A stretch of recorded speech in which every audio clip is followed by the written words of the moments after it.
Trump directed him to do it all. Manafort may flip, Cohen may provide other evidence. The president did nothing wrong. There are no charges against him. Impeachment. This is what they wanted for a long time. Amid a storm of legal implications, political questions, and even talk of impeachment. If I ever got impeached, I think the market would crash. There it was, a tweet from left field.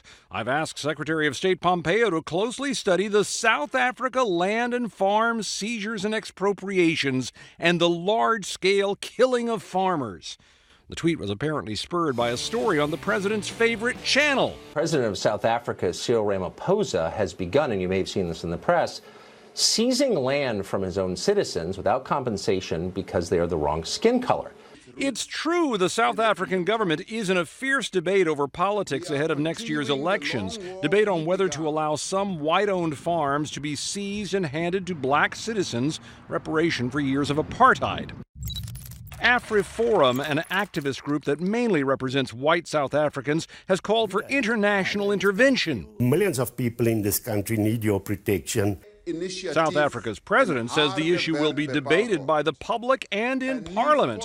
But is large-scale killing of farmers underway? Not according to a study last year from a large South African farmers group, which found while violence in rural parts of the country remains high, attacks on farmers have actually been declining. Trump's tweet was based on false information, government officials quickly said, calling them hysterical comments.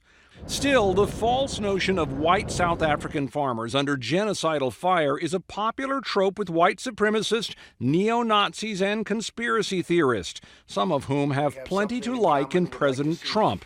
His brutal comments about some African countries, his attacks on protesting football players, and more, even as he insists he's no racist. I am the least racist person you have ever interviewed. That I can tell you.